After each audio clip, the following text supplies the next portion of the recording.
ইচ্ছা হয়তো মানুষের যে কে আমার বাবা বা কে আমার জন্মদাতা, এটা খুব ইচ্ছা হয়। আমি তাকে কিচ্ছু বলবো না, আমাকে বলেন।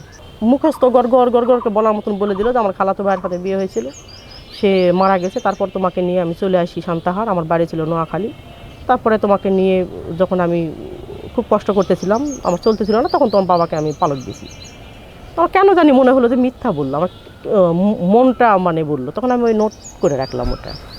1 বছর পর তাকে বা 8 মাস পরে এরকম আবার জিজ্ঞেস করেছিলাম যে যদি মিথ্যা হয় তার মনে থাকবে না ওটা। হ্যাঁ, তো যখন বললাম আশ্চর্য হলাম যে সে সম্পূর্ণভাবে আমাকে অন্য একটা গল্প শোনালো। আমার খুবই কষ্ট পেলাম, তখন আমি শিওর হয়ে গেলাম যে আমার ধারণাটাই ঠিক, সে আমাকে মিথ্যা বলেছিল। সেই সময় আর একটা গল্প শোনালো।